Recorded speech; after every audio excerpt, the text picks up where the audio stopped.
ಎಸ್ಎಸ್ಟಿವಿಯಲ್ಲಿ ಜಾಹೀರಾತು ನೀಡಲು ಈ ನಂಬರಿಗೆ ಸಂಪರ್ಕಿಸಿ. ಪೂಜ್ಯ ಜಗದ್ಗುರುಗಳಾದ ಡಾಕ್ಟರ್ ಶಿವಮೂರ್ತಿ ಶಿವಾಚಾರ್ಯ ಮಹಾಸ್ವಾಮಿಗಳವರಿಗೆ ವಂದನೆಗಳು. ವೇದಿಕೆಯಲ್ಲಿ ಆಸೀನರಾಗಿರುವ ಎಲ್ಲ ಶರಣರೇ ಮತ್ತು ವೇದಿಕೆಯ ಮುಂದೆ ಸಹಸ್ರ ಸಂಖ್ಯೆಯಲ್ಲಿ ನೆರೆದಿರುವ ಎಲ್ಲ ಶರಣೆಯರೇ, ನಿಮಗೆ ಡುಂಡಿರಾಜನ ಶರಣಾರ್ಥಿಗಳು. ಮೈಕು ಧ್ವನಿವರ್ಧಕ ಸರಿಯಾಗಿ ಕೇಳ್ತಾ ಇದೆಯಾ? ಕೇಳಿದರೆ ಒಂದು ಚಪ್ಪಾಳೆ ಹೊಡೆದು ಬಿಡಿ. ಯಾಕೆಂತಂದರೆ ಆ ಬಗ್ಗೆನೇ ಒಂದು ಚುಟುಕ ಇದೆ. ಈ ಧ್ವನಿವರ್ಧಕ ಮೈಕು ನಮಗೆ ಬಹಳ ಮುಖ್ಯ. ಭಾಷಣಕಾರರಿಗೆ ಮೈಕೆ ಭೂಷಣ, ಭಾಷಣಕಾರರಿಗೆ ಮೈಕೆ ಭೂಷಣ, ಕಾಲೇಜು ಹುಡುಗರಿಗೆ ಮೋಟಾರ್ ಬೈಕೇ ಭೂಷಣ, ರೈತರಿಗೆ ಕಾರ್ಮಿಕರಿಗೆ ಸ್ಟ್ರೈಕೇ ಭೂಷಣ, ಮಹಿಳೆಯರ ಕಿವಿಗೆ ಮೊಬೈಲೇ ಭೂಷಣ,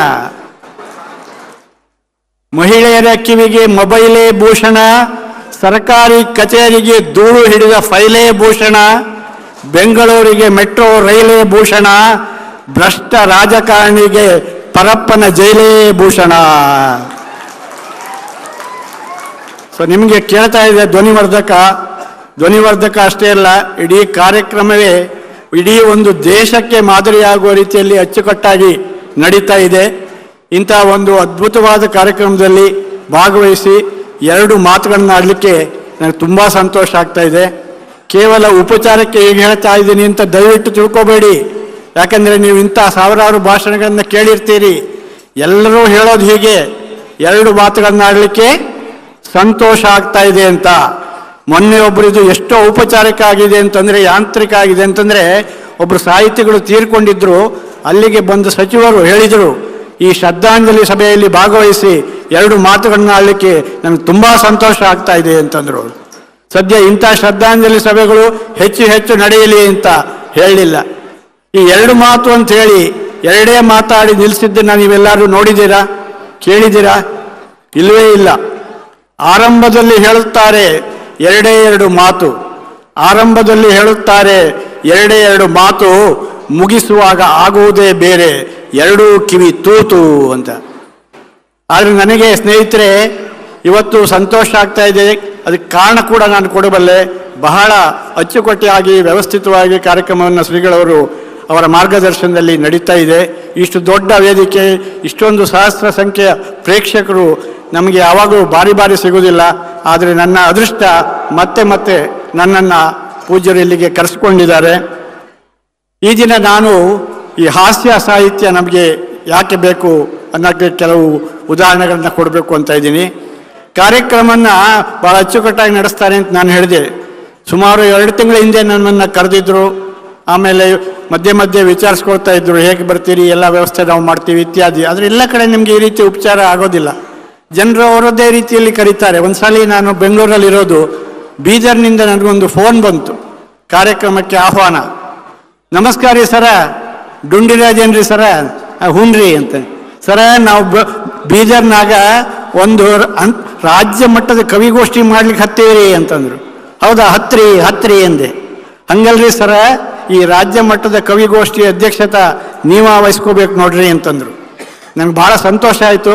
ಆದರೆ ತಕ್ಷಣಕ್ಕೆ ಒಪ್ಕೊಳ್ಳೋದು ನಮ್ಮ ಅಂತಸ್ತಿಗೆ ಸ್ವಲ್ಪ ಕಮ್ಮಿ. ಹಾಗಾಗಿ ಸೌಜನ್ಯಕ್ಕೆ ಒಂದು ಮಾತು ಹೇಳಿದೆ, ಅಲ್ರಿ ರಾಷ್ಟ್ರ ಮಟ್ಟದ ಕವಿಗೋಷ್ಠಿ ಅಂತೀರಿ, ಬೆಂಗಳೂರಿನಲ್ಲಿ ನನಗಿಂತ ದೊಡ್ಡ ಸಾಹಿತಿಗಳು ಅದೆಷ್ಟು ಮಂದಿ ಇದ್ದಾರೆ. ಜ್ಞಾನಪೀಠ ಪ್ರಶಸ್ತಿ ಪಡೆದ ಕಂಬರ್ ಇದ್ದಾರೆ, ಪದ್ಮಶ್ರೀ ಪ್ರಶಸ್ತಿ ಪಡೆದ ದೊಡ್ಡರಂಗೇಗೌಡರು ಇದ್ದಾರೆ, ಎಲ್ಲ ಪ್ರಶಸ್ತಿ ಪಡೆದ ಬರಗೂರು ರಾಮಚಂದ್ರಪ್ಪನವ್ರು ಇದ್ದಾರೆ. ಅವ್ರನ್ನ ಯಾರನ್ನಾರು ಕರೀರಲ್ಲ, ನನ್ನ ಯಾಕೆ ಕರಿತೀರ್ರಿ ಅಂತಂದೆ. ತಕ್ಷಣ ಅವ್ರು ಹೇಳಿದ್ರಿ, ಇಲ್ರಿ ಸರ ನೀವೇ ಬರ್ಬೇಕು ನೋಡ್ರಿ. ಅಲ್ಲ, ಯಾಕಂತ ಹೇಳ್ರಲ್ಲ ಅಂತ. ನೋಡಿ ಸರ, ನೀವು ಏನೇನು ದೊಡ್ಡ ಸಾಹಿತಿಗಳ ಹೆಸರು ಹೇಳಿದ್ರಿ, ಅವರೆಲ್ಲ ರೊಕ್ಕ ಭಾಳ ಕೇಳ್ತಾರೆ ಸರ. ನಾವು ವಿಮಾನದಾಗೆ ಬರ್ತೀವಿ, ನಾವು ಇನ್ನೋವಾ ಕಾರ್ನಾಗೆ ಬರ್ತೀವಿ ಅಂತಾರಿ ಸರ. ಒಂದು ಮಾತು ಹೇಳ್ತೀನಿ ನೋಡ್ರಿ, ಇಡೀ ಕರ್ನಾಟಕದಾಗ ಅಗದಿ ಚೀಪ್ ಆ್ಯಂಡ್ ಬೆಸ್ಟ್ ಕವಿ ಅಂದ್ರೆ ನೀವೇ ನೋಡ್ರಿ ಸರ ಅಂತಂದ್ರು. ಇದು ಅವರು ಕರೆದ ರೀತಿ. ಹೀಗೆ ಇನ್ನು ಹೋದ ಮೇಲೆ ನಮ್ಮ ಪರಿಚಯ, ಇವತ್ತಿಲ್ಲಿ ನಿಮ್ಮ ಗೆಳೆಯರು ಭಾಳ ಚೆನ್ನಾಗಿ ನನ್ನನ್ನು ಪರಿಚಯ ಮಾಡಿಸಿದ್ರು. ಕೆಲವರು ಸುಮ್ಮನೆ ಯೋಚನೆ ಮಾಡಿದ್ರೆ ಏನೋ ಹೇಳಿಬಿಡ್ತಾರೆ. ಇತ್ತೀಚೆಗೊಂದು ಸಾಹಿತ್ಯದ ಕಾರ್ಯಕ್ರಮಕ್ಕೆ ನಾನು ಹೋಗಿದ್ದೆ.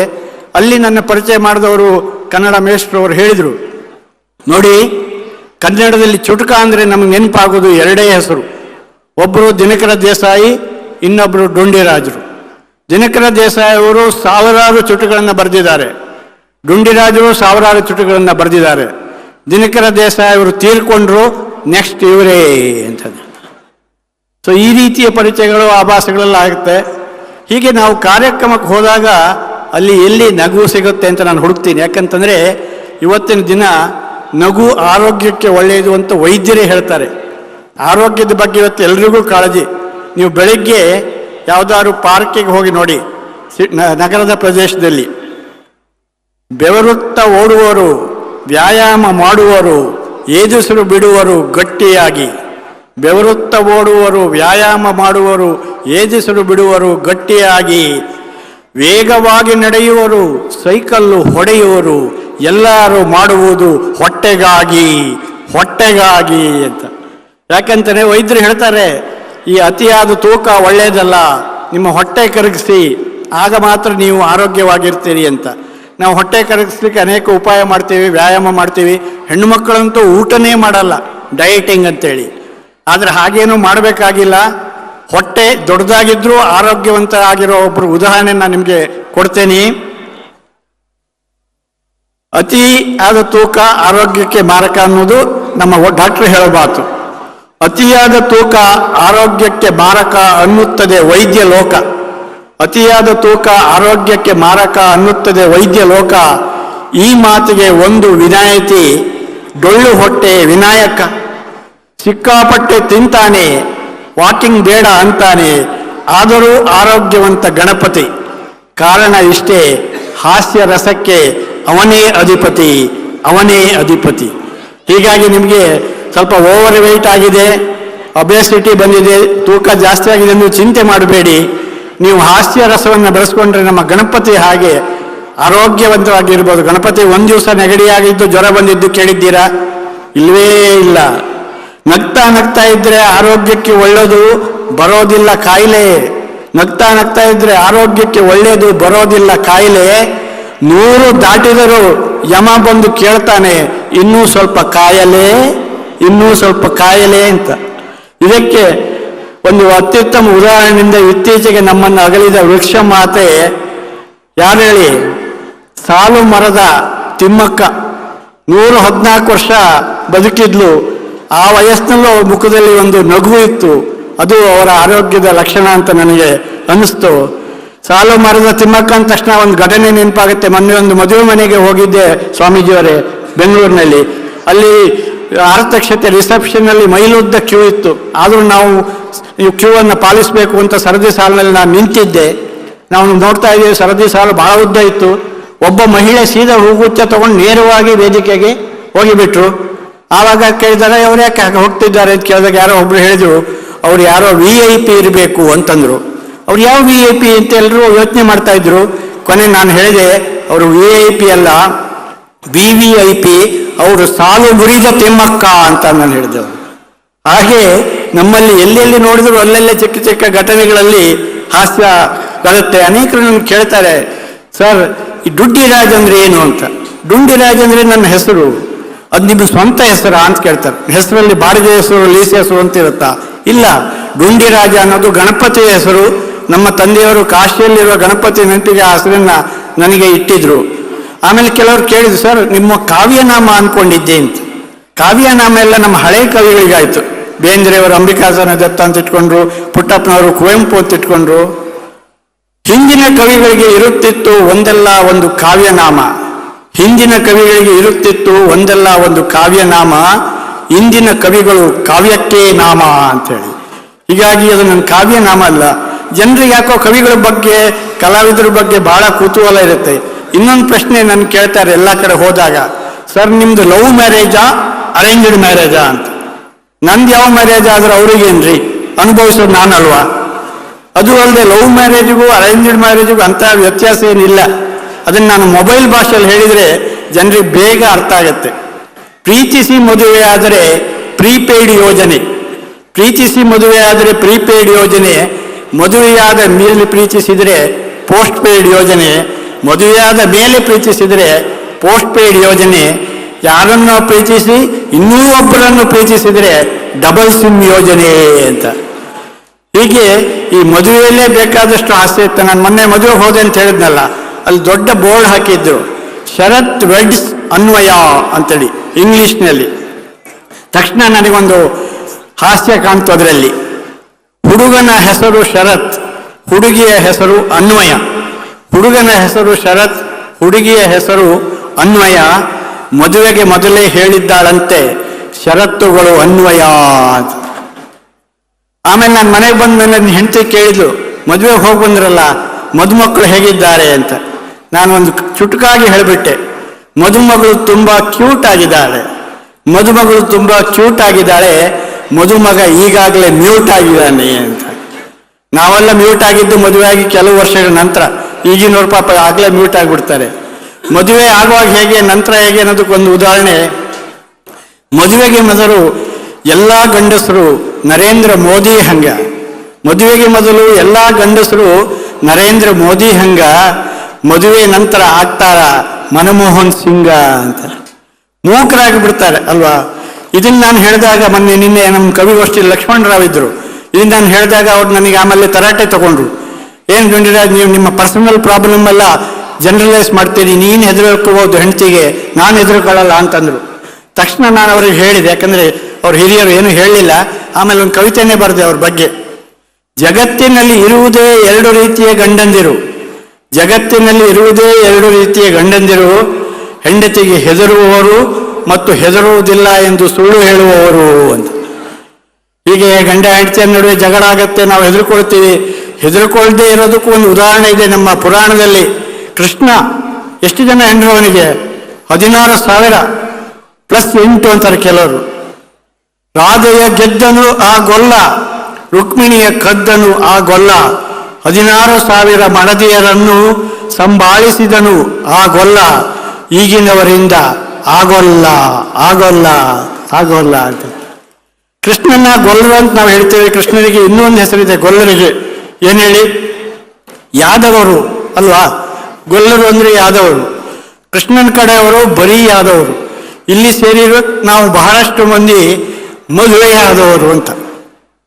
ಆ ಯಾದವರು ತಮ್ಮ ತಮ್ಮೊಳಗೆ ಜಗಳ ಆಡಿ ಇಡೀ ಯಾದವರ ವಂಶವೇ ನಿರ್ವಂಶ ಆಯಿತು. ಆದರೆ ನಾವು ಹಾಗಲ್ಲ. ತಮ್ಮ ತಮ್ಮೊಳಗೆ ಜಗಳವಾಡಿ ಕೊನೆಗೆ ನಿರ್ವಂಶರಾದರು ಯಾದವರು, ಜಗಳವಾಡಿದರು ವಂಶ ಬೆಳೆಸುವರು ಮದುವೆ ಯಾದವರು ಅಂತ. ಹೀಗೆ ಸ್ನೇಹಿತರೆ, ಎಲ್ಲ ವಿಚಾರದಲ್ಲೂ ನಮಗೆ ಹಾಸ್ಯ ಸಿಗುತ್ತೆ. ಈ ನಮ್ಮ ಬಹಳ ನನ್ನ ಪೂಜ್ಯರಿಗೆ ಒಂದು ಧನ್ಯವಾದ ಹೇಳಬೇಕು. ಯಾಕಪ್ಪ ಅಂತಂದರೆ, ಇಂಥ ಒಂದು ಗಂಭೀರ ಸಭೆಯಲ್ಲೂ ಪ್ರತಿದಿನ ಒಂದು ಹಾಸ್ಯ ಭಾಷಣವನ್ನು ಅವರು ಏರ್ಪಡಿಸಿದ್ದಾರೆ. ಯಾಕಂದರೆ ನಮ್ಮ ಆರೋಗ್ಯ ಚೆನ್ನಾಗಿರಬೇಕು, ನಮ್ಮ ಆರೋಗ್ಯ ಚೆನ್ನಾಗಿದ್ದರೆ ನಮ್ಮ ಸಮಾಜದ ಆರೋಗ್ಯವು ಚೆನ್ನಾಗಿರುತ್ತೆ ಅಂತ.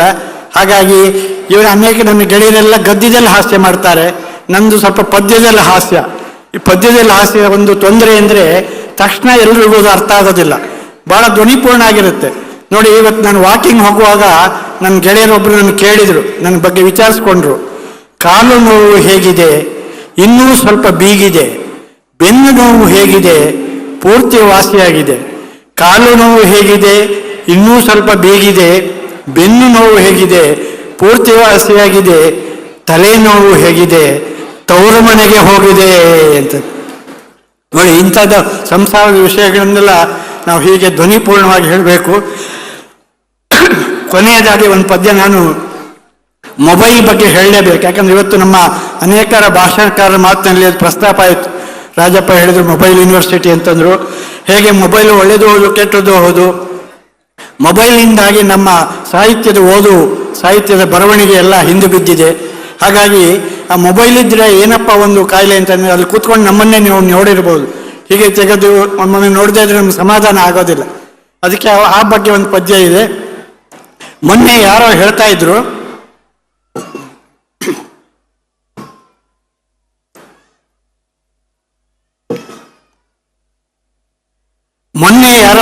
ಇದ್ರು, ಈ ಮೊಬೈಲು ಮತ್ತು ಚಿಕ್ಕ ಮಕ್ಕಳ ಡೈಪರು ಎರಡೂ ಒಂದೇ ಅಂತ. ಮೊನ್ನೆ ಯಾರೋ ಹೇಳ್ತಾ ಇದ್ರು, ಈ ಮೊಬೈಲು ಮತ್ತು ಚಿಕ್ಕ ಮಕ್ಕಳ ಡೈಪರು ಎರಡೂ ಒಂದೇ ಅಂತ. ಆಗಾಗ ತೆಗೆದು ಚೆಕ್ ಮಾಡಬೇಕು ಏನಾದರೂ ಬಂತಾ ಅಂತ. ಸೊ ತಮಗೆಲ್ಲ ಅದು ಅರ್ಥ ಆಗಿದೆ, ಬಹಳ ಖುಷಿ ಆಯಿತು. ನೀವು ಈ ಧ್ವನಿಪೂರ್ಣವಾದ ಪದ್ಯವನ್ನು ಕೇಳಿ ಆನಂದಿಸಿದ್ರಿ. ಎಲ್ಲ ಕಡೆ ಹಿಂಗಾಗಲ್ಲ. ನಾನೊಂದ್ಸಲ ಹಾಸನಕ್ಕೆ ಹೋದಾಗ ಸ್ವಾಮೀಜಿಯವರೇ ಅಲ್ಲಿ ಇಂಥ ಧ್ವನಿಪೂರ್ಣ ಪದ್ಯಗಳನ್ನ ಓದಿದೆ. ಯಾರೂ ನಗಲೇ ಇಲ್ಲ, ಎಲ್ಲ ಗಂಭೀರವಾಗಿ ಕೂತಿದ್ರು. ನಾನು ಅನ್ಕೊಂಡೆ ಇದು ಹಾಸನ ಇಲ್ಲಿ ಹಾಸ್ಯ ಇಲ್ಲ. ಸರಿ, ಹಾಸ್ಯ ಮಾಡೋದು ನಮ್ಮ ಧರ್ಮ, ನಗೋದು ಬಿಡೋದು ಅವ್ರ ಕರ್ಮ ಅಂತ 1 ಗಂಟೆ ಭಾಷಣ ಮಾಡಿದೆ. ರಾತ್ರಿ ಎಲ್ಲ ಹಾಲ್ಟ್ ಮಾಡಿದ್ದೆ. ಮರುದಿನ ಬೆಳಿಗ್ಗೆ ಹಾಸನದ ಬೀದಿಯಲ್ಲಿ ವಾಕಿಂಗ್ ಹೋಗ್ತಾ ಇರಬೇಕು. ಅಷ್ಟು ದೂರದಿಂದ 4 ಜನ ಹುಡುಗರು ನನ್ನನ್ನು ನೋಡ್ಕೊಂಡು ಏನೋ ಮಾತಾಡ್ಕೊಂತ ಹತ್ರ ಬಂದರು. ಕೇಳಿದರು, ಸರ್ ನಮಸ್ಕಾರ, ನಿನ್ನೆ ಟೌನ್ ಹಾಲಲ್ಲಿ ಹಾಸ್ಯ ಮಾಡಿದ್ದು ಕವನ ಓದಿದ್ದು ನೀವೇ ಅಲ್ವಾ ಅಂತ. ಹೌದು ನಾನೇ, ಏನಾಯ್ತು ಕೇಳಿ. ಬಹಳ ಚೆನ್ನಾಗಿತ್ತು ಸರ್ ಅಂತ ಬಿದ್ದು ನಕ್ಕರು. ನನ್ಗೆ ಆಶ್ಚರ್ಯ ಆಯ್ತು. ಕೇಳಿದೆ, ಅಲ್ರಿ ನಾನು ಹಾಸ್ಯ ಮಾಡಿದ್ದು ನಿನ್ನೆ ಎಂದೆ, ನಮ್ಗೆ ಅರ್ಥ ಆದದ್ದು ಇವತ್ತು ಸಾರ್ ಅಂತಂದ್ರು. ಇದು ನಮ್ಮ ಹಾಸ್ಯದಲ್ಲಿರುವ ಒಂದು ಸಮಸ್ಯೆ. ಆದರೂ ಕೂಡ ತಾವು ಈಗಲೇ ನಕ್ಕಿದ್ದೀರಿ, ಸಂತೋಷ ಆಗಿದೆ. ಅಕಸ್ಮಾತ್ ಯಾರಿಗಾದ್ರೂ ನಗು ಬರ್ದೇ ಇದ್ರೆ ಬೇಜಾರು ಮಾಡ್ಕೊಳ್ಳಿ, ನೀವೆಲ್ಲ ನಾಳೆ ನಗ್ತೀರಿ ಅಂತ ಹೇಳ್ತಾ ನನಗೆ ಕೊಟ್ಟ ಸಮಯ ಮುಗಿದಿದೆ. ಇದಕ್ಕಾಗಿ ನನ್ನ ಮಾತುಗಳಿಗೆ ಒಂದು ಅವಕಾಶ ಕಲ್ಪಿಸಿದ ಸ್ವಾಮೀಜಿಯವರಿಗೆ ಮತ್ತು ಕೇಳಿದ ನಿಮಗೆಲ್ಲ ನಾನು ಆಭಾರಿಯಾಗಿದ್ದೇನೆ. ನಮಸ್ಕಾರ.